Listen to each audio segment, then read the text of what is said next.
International Podcast Day is September 30th, and you can help spread the word. International Podcast Day is dedicated to promoting podcasting worldwide. You may be asking, what can I do to get involved? It's pretty simple. First, head over to internationalpodcastday.com and check the suggestions. Second, use hashtag podcastday to join in the conversation. Remember September 30th. Now, let's start the conversation. The following is a presentation of the Match Talk Podcast Network. It's time for Inside Virginia Tech Wrestling.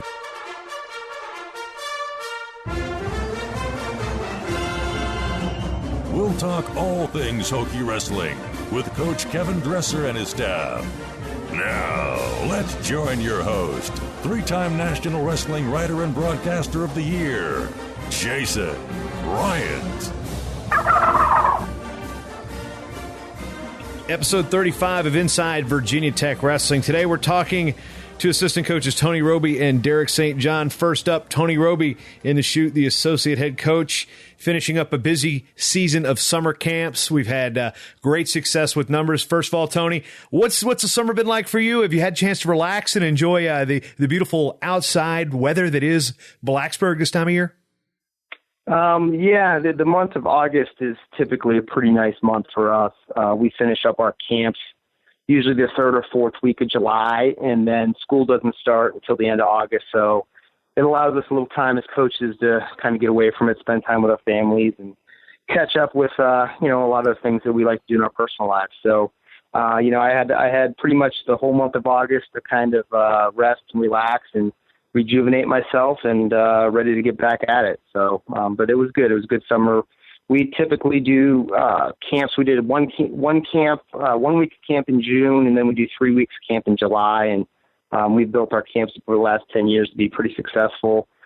We have, 700 plus kids that come on campus over the course of those 4 weeks. And kind of our big one or our marquee camp is our team camp, where we have over 36 teams and over 500 kids. So it's definitely a busy summer for me. I coordinate and direct a lot of our camps, and it's definitely time consuming, but it's a good part of our program that brings a lot of fans and in that are already Virginia Tech fans, and then we also gain a lot of Virginia Tech fans through the course of that process. So it's definitely a valuable component of our program. As a kid growing up, I went to a various number of camps in various sports, but from a wrestling camp perspective, for those who may be familiar with football and basketball and soccer camps and things like that, what does a wrestling camp really encompass? What does one try to learn? What does a coach try to teach? Or, the difference between individual camps and team camps, and of course, there's always in the back of your mind that recruiting angle where you're trying to show kids the campus. But where's the balance there between training, teaching, coaching, developing, and then also, fostering relationships that you can maybe go to later? Well, we offer a variety of different camps. It just depends on what we try to do. Is we try to have a camp that's going to work for pretty much everybody, and it's going to, give everybody what they want. We offer these 30-man training camps, which are basically an intensive training camp that allows kids to come in. They're working out 3 times a day. They're working out alongside the Virginia Tech wrestlers as part of that camp too. So kind of the whole idea behind that camp is that we want to get kids in here that really want to, not only you're going to learn technically how to wrestle, but also, and probably more importantly, we spend a lot of time talking to the kids about the mental approach and about the training and really what it takes to be successful in the sport of wrestling, both at the high school level and then at the college level. And we've had a lot of success with that camp. We offer that 3 weeks over the course of the summer. We do 3 different 30-man training camps. That's really gotten to be a really popular camp. We limit the size to 30 kids, so the kids can kind of get an individual attention that they're looking for. And a lot of those kids walk out of that camp and they have a much better idea of what it takes to be successful, and what they need to do to win state titles. We also offer a skills and drills camp, which is basically more of a technique camp, where the emphasis on that is for kids that maybe aren't quite as experienced, that are looking to learn some of the fundamental skills and techniques involved in the sport of wrestling. And then, like I mentioned earlier, we have our our team camp, which is mostly competition. We do some technique in that one as well, but it's a really popular camp. The kids come in and they wrestle anywhere between 12 and 15 matches.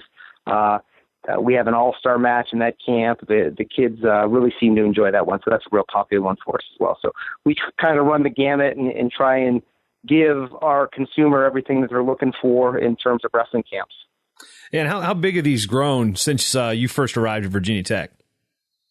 The first summer, I think we had 120 kids for all of our camps. The last 3 years, we probably peaked 3 years ago. We had about 800 kids, and we've been over 700 the last 2 years. So, they've grown quite a bit, but it's a lot of work, and we really try and do a good job. And we want everybody to leave, when they leave on Friday or Wednesday or whenever they leave camp, for them to have a great experience here, to, see Virginia Tech and see the campus and see what it's all about, and, really have a better idea of what it takes to win in the sport of wrestling. So it's been a good experience. It's been really successful over the course of those years, and we're excited about it in the future.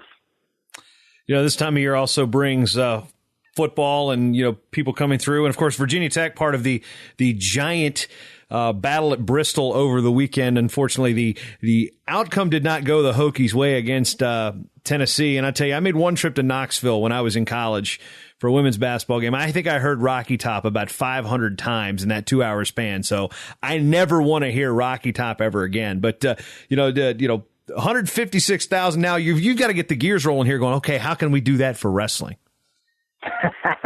That's a good question. 156,000. That'd be tough to duplicate. But it was quite an event. I mean, there's no question about it. I didn't go this weekend. Coach Dresser went down.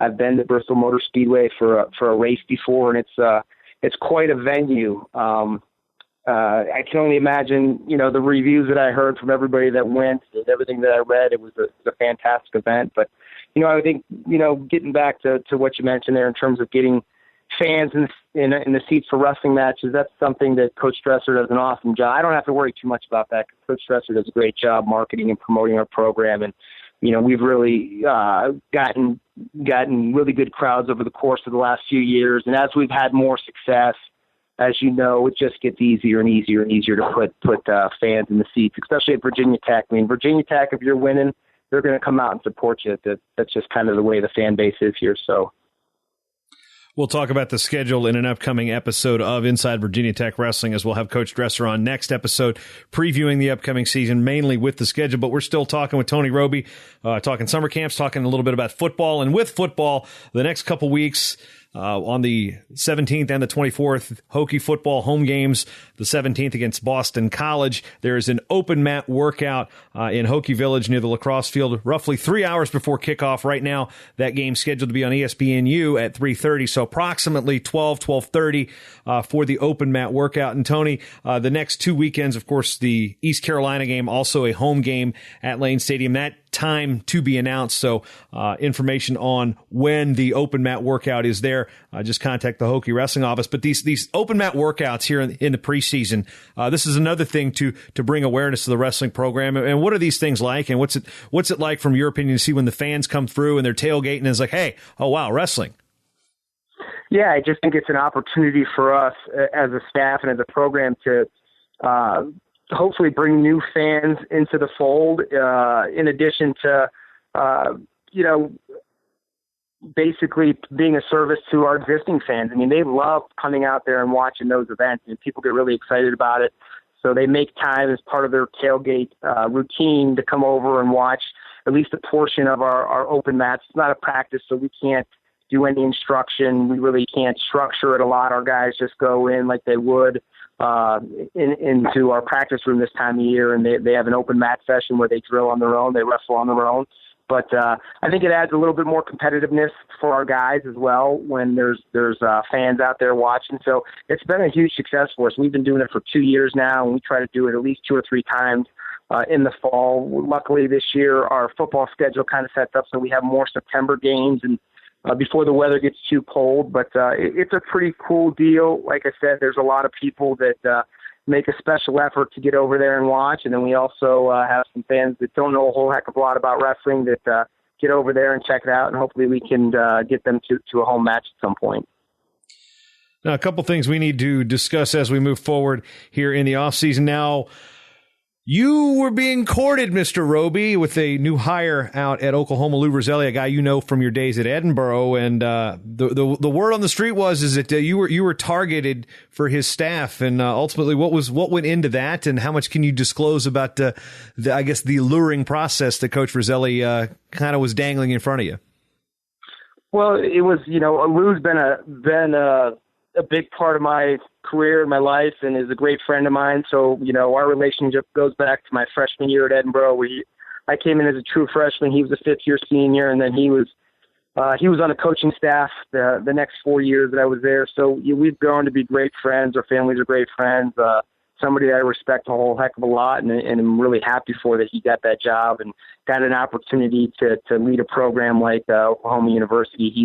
He's a fantastic coach. I think, his resume speaks for itself, and what he's done at Ohio State with the Ohio RTC, and then even before that at Edinboro. And I know personally how much he helped me with my own wrestling. So, when he got hired, he contacted me, and I went out and took a look at it. And I think is that when you work really hard in whatever it is that you do in your career, and opportunities present themselves, you'd be foolish not to go take a look at them. And, in this case, I took a serious look at it. It was a great opportunity to work at a great university that has high expectations and donates a lot of resources to their wrestling program.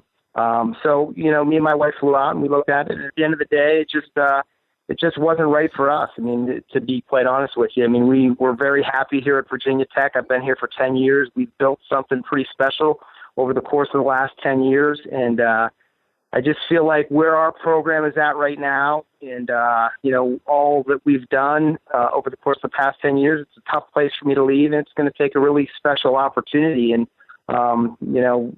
there was a lot of positives about going to Oklahoma. But at the end of the day, it just this has really become home for me, and it's a tough place to leave, to be quite honest with you. And I'm really happy with my personal situation and my professional situation here at Virginia Tech. So I'm here to stay at least for a while. We'll see what happens, how it goes forward. I look at it and going, I wonder how much of this is actually unfinished business. You got the trophy, and to potentially say, all right, I can go and try to rebuild again over here. And then maybe, is it fear of missing out a little bit, or is it unfinished business? There's a good team coming back here in Blacksburg. Yeah, definitely. I think, we've got it up and rolling, and I have no doubts that Oklahoma is going to get back to where they once were under Lou's leadership. But that probably played into it. It's a lot of things. When you make a decision like that, you're making a decision for 5 people. I've got 3 kids and a wife, so it's not just me. So I've got to take everything into consideration. And at the end of the day, you've got to do what's best for your family. And there were just a lot of positives about staying at Virginia Tech, and the team and the staff that we have was certainly one of those positives. So, it played into my decision, but there was a lot of things that played into the decision. We got Derek St. John coming up on the next segment, and let's before he comes on, let's get Robie's take on the first year of Derek St. John and now what he brings to the program in year 2. He's done a great job. Last year his role was a little bit limited just because he was the director of ops. So I feel like this year we're really going to even see a lot more from Derek. He's a quiet guy. For sure, but he's over time developed some really good relationships with the guys on our team, and obviously being close in age with them helps. But from a wrestling standpoint, he's been well schooled in the sport of wrestling. His credentials and his success speaks for itself. He just knows what it takes to win. That's undeniable. And I think the way he leads by example. So when that guy's in there working out or training or wrestling live, he's a role model, and he's an example for all the guys on our team in terms of what it takes to be successful, the work that's necessary to be successful, and how tough you have to be on a daily basis if you want to really get to the top of the podium in Division I wrestling. So he's been a great asset for our program. There's no question about that, and I'm excited to get him in a role this year where he can, be a little bit more involved with the coaching side of things. Now, is he letting the beard grow Zadok style, or is he kind of keep it more trimmed? No, I think he's beardless at the moment. Oh wow! Okay, he Yeah, must really sure. enjoy the summertime. Yeah, it's been a pretty hot month down here in August and early September, so I don't know if that has anything to do with it. But yeah, you'll have to ask him more about that. We'll get him on next segment. For now, Tony Robie, any final thoughts as we head into Season 3 of Inside Virginia Tech Wrestling, and then this upcoming wrestling season, which kicks off November 5th against your alma mater, Edinboro, and VMI. Yeah, I'm just excited about the season. You know, I mean, I think on paper I knew last year on paper we had a really good team, so I think this team is right there among the elite teams in the country. So, you know, it's going to be about improving as we move forward, though. I mean, what we did last year really doesn't make, you know, much of a difference in terms of where we're going to finish this season at. And where we're ranked at the beginning of the season, it might be nice, but it really doesn't mean a whole heck of a lot. So for us, it's about getting our guys to continue to buy into the process of improvement every day. And for us as a coaching staff to make sure we have our guys ready when it's most important. And, you know, we did a pretty good job of that last year, I felt like. So we got to try and duplicate what we did last year and improve upon that, and just individually make sure we have everybody ready to roll and ready to go once the season starts. So we're excited about kicking the season off against Edinboro and then with the Hokie Open the next day, and it should be a fun year for us. Continuing on episode 35 of Inside Virginia Tech Wrestling, we go right next door in the office there and the Hokie Wrestling offices and talk to Derek St. John, who is in a different position this year on the coaching staff. Last year, the director of operations, this year fully on staff. And Derek, you're moving into year 2. How excited are you? I just looking forward to moving into the new coaching role. And also, you know, it's always exciting moving into a new season. Now, in that role last year, you had to step away a little bit. You weren't as active, but now you're going to be in the room a lot more technique.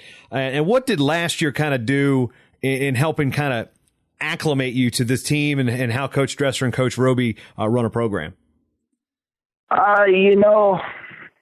You know, with learning the new personalities, you know, the guys in the Dresser and Robie, kind of just learning where you mesh in and how you can relate to, you know, different kids on the team. So that was the biggest part of it. So with having a year of that under your belt, it makes it a lot easier, you know, transitioning into the new role, especially.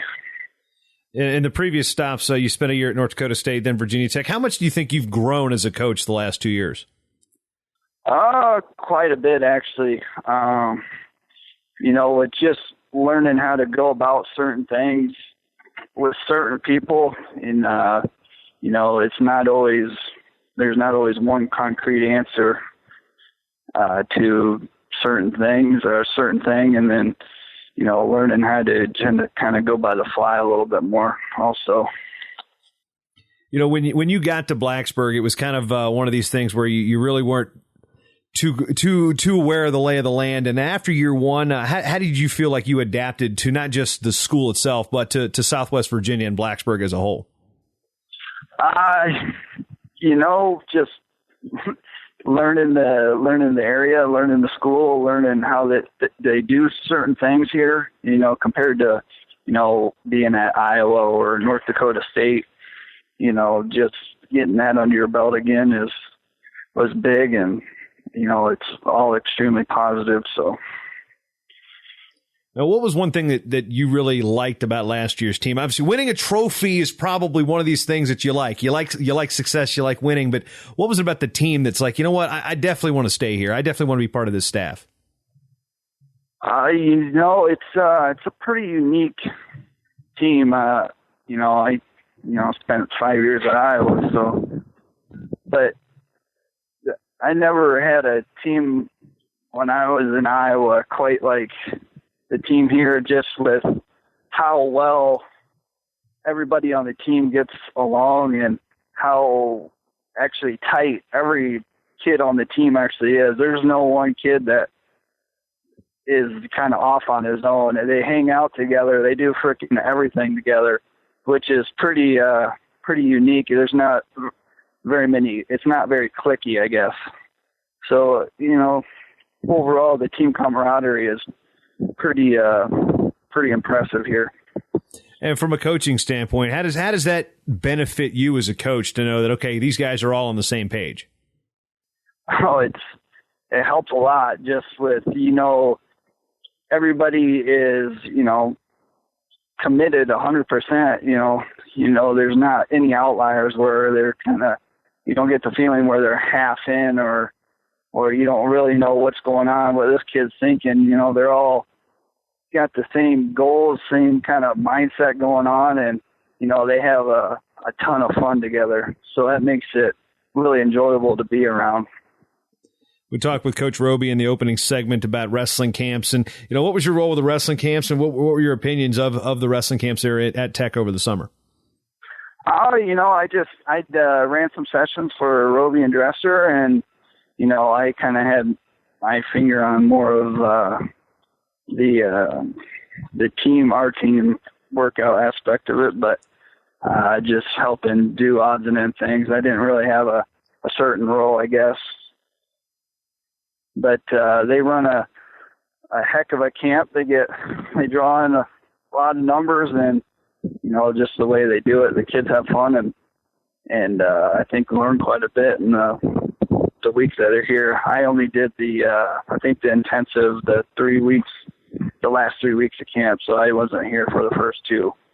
But what are some things that you can compare and contrast that are, when you were coming through as a high school athlete and then, wanting to wrestle at Iowa, and then you're seeing the kids that are coming to Virginia Tech for these camps, and you can kind of see in their eyes the ones that want to wrestle in Blacksburg. What do you think that the offerings that Virginia Tech have for the wrestling community, not just in Virginia, but in that region of the country that are comparable to what you kind of grew up with in Iowa?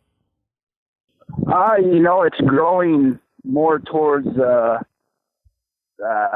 what am I looking for here? Kind of the popularity of it, I think, is growing here more with the success that Virginia Tech's happened, especially in the Virginia area. Wrestling's, I think, growing pretty fast, and the southeastern corner of the United States doesn't see a whole lot of quality wrestling anymore. So for programs like Virginia Tech and NC State, and then with the kind of attention that North Carolina's getting, I think it's really big for this part of the country, for wrestling anyway.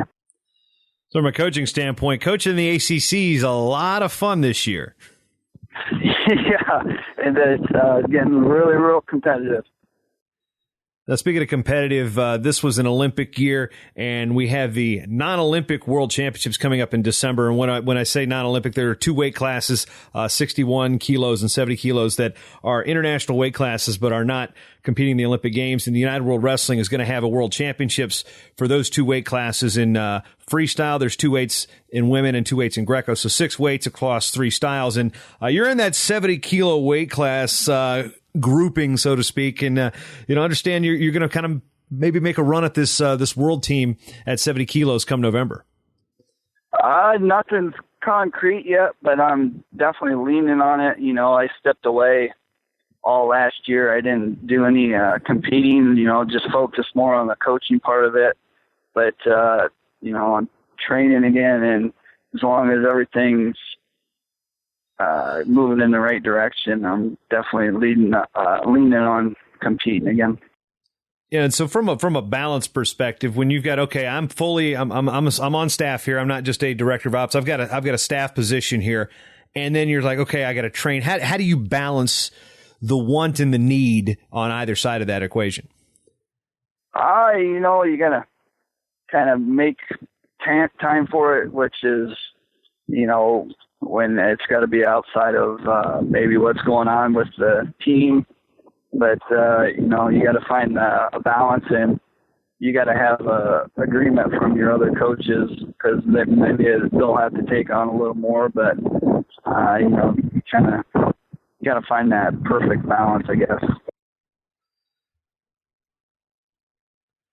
Got a couple open mat workouts coming up before football games, and this is something that Coach Dresser's brought to the program. And how excited are you? I mean, it's not a practice, so we can't call it a practice, and it's not there's no instruction here. But from a wrestling fan standpoint, to be able to walk around and tailgate and hey, wow, there's the wrestlers working out. That's got to be a cool thing for the staff to kind of keep an eye on.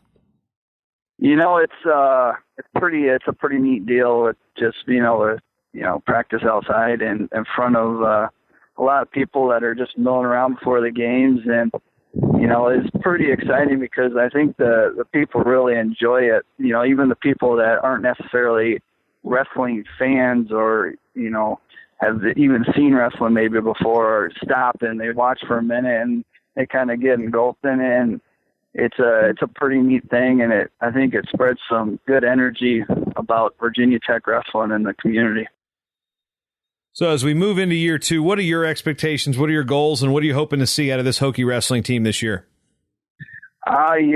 You're always gunning for the top, but right now just focusing on building and getting ready to put yourself in a position to be able to make a run for a national title, for the duels and the NCAAs. So.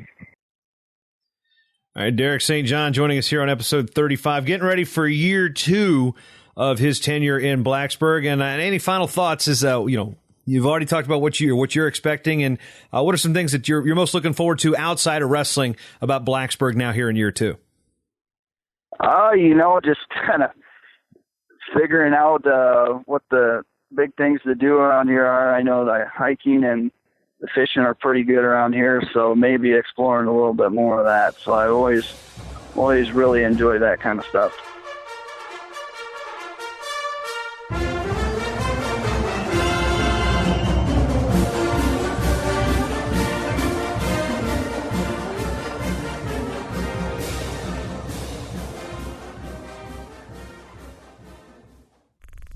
This show is part of the Matt Talk Podcast Network. For more wrestling podcasts, head over to MattTalkOnline.com.